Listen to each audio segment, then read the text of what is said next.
Tres. Hola, a continuación vamos a dar una explicación acerca de la práctica número 2 del rectificador monofásico de onda completa semicontrolado. En este circuito se utilizan tiristores en lugar de diodos convencionales.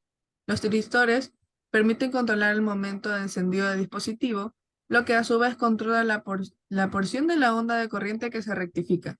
Cuando el tiristor está en estado de conducción, permite el paso de corriente en una dirección como lo hace un diodo. Sin embargo, a diferencia de un diodo, el tristor permanecerá conduciendo e incluso cuando la corriente a través de él caiga por debajo a cero. Esto se logra mediante la aplicación de un pulso de disparo en la puerta del tiristor como está ahí en el circuito, que es el pulse generator.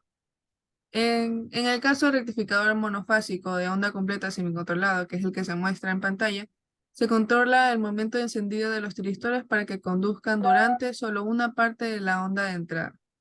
De esta manera se puede ajustar el ángulo de conducción y por tanto controlar la cantidad de corriente rectificada. En el tiristor 1, el ángulo de disparo,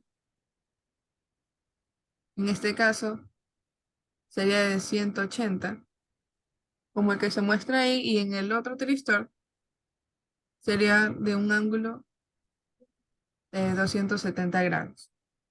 A continuación, mi compañero va a explicar la simulación de la práctica 2. Muy bien, entonces, como ya nos comentó nuestra compañera, lo que ocurre fue que cuando las corrientes pasa a un punto, como podemos ver en las gráficas, o sea, en las gráficas de voltaje, de aquí con respecto a los tiristores, tenemos el voltaje que inicia desde cero y completa hasta medio ciclo. Este punto de aquí, este intervalo de tiempo que pasa, es el ángulo de disparo y el voltaje recién ingresa al tiristor 1, es decir, que recién empieza a cargarse de forma, recién empieza a llegar una corriente al tiristor, que luego termina en un punto que, como podemos ver aquí, llega a un punto máximo donde se corta el flujo de corriente que genera el, la fuente, como podemos ver en el siguiente ejemplo, en el de aquí, podemos visualizar cómo la fuente provee una corriente entre el tiristor 1 y el diodo 2, hasta que la fuente corta esa circulación de corriente y empieza a circular este excedente por el diodo 4. Asimismo, luego pasado los 180 grados necesarios, empieza a cargarse la bobina nuevamente con corriente proveniente de quién? De la fuente. Aquí ingresa la corriente, es decir, que ingresa un voltaje a la fuente, una diferencia potencial, que vuelve a cargar la bobina, la corriente de carga, y aquí podemos ver cómo el diodo 4 hace el paso de corriente hasta que llega a un punto donde vuelva a tocar cero la fuente de voltaje y este excedente se va por el diodo 2, así haciendo el cambio. Y esto lo vamos a visualizar en la siguiente gráfica de aquí, que ocurren los saltos de voltaje. Aquí podemos ver cómo al llegar a cero ocurre el primer salto de corriente y el excedente que pasa por el diodo 2 y el corte de corriente que sufre o que tiene en este momento el diodo 4. Aquí también podemos visualizar aquí cómo se generan los valores de voltaje de menos 1.6, que son los valores de los diodos, y aquí está presente la fe inducida. Muy bien, y a continuación voy a explicar por qué no se necesita un diodo de paso libre en este circuito, mi compañera Isabel. Ujú. Entonces, como los resultados que tuvimos, sabemos que el uso de tiristores semicontrolados en lugar de diodos convencionales permiten un control más preciso de la corriente rectificada. Esto elimina la necesidad de diodos de paso libre, ya que los tiristores se encargan de controlar el flujo de corriente bidireccional durante la operación del rectificador.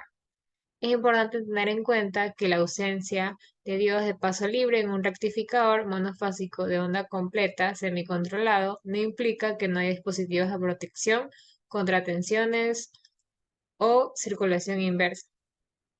Entonces, eso quiere decir que sí existen dispositivos de protección contra sobretensiones y de corriente. En su lugar, se utilizan circuitos de protección y control específicos para garantizar un funcionamiento seguro y confiable del sistema. Gracias. Gracias. Y para finalizar, esto se lo puede visualizar con los siguientes gráficos. Cuando la circulación de corriente es la siguiente. La corriente pasa por el tiristor 1. Bueno, apenas llega el pulso, al primer pulso, pasa la corriente, circula por aquí, va por el diodo 2 y termina. Que era lo que teníamos en este caso. En el diodo 1 en el tiristor 1 y en el diodo 2. Sin embargo, cuando ya este valor de voltaje, esta FEN, esta de corriente alterna, ya tiende su límite a cero, cuando ya se acerca a cero, es decir, esta deja de pasar corriente por este tramo y empieza a circular corriente por aquí.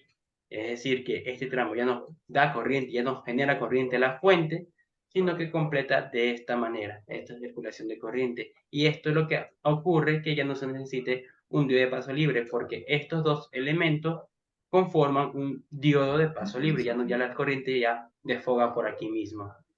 Esta corriente remanente que queda en la bobina, eso mismo pasa, o eso mismo ocurre en el tiristor 2, cuando ya este toca la parte negativa, hace lo mismo, va por aquí y termina por acá. ¿Hasta cuándo? Hasta cuando este vuelva a ascender a cero y empieza otra vez el semiciclo positivo. Es decir, en ese momento la corriente genera o hace este tramo de aquí. Va por aquí y así. Y ahí se genera la malla de circulación de corriente y esto conforma el segundo diodo. Y es por eso que no se necesita el diodo de paso libre para que desfogue la corriente que queda en el inductor.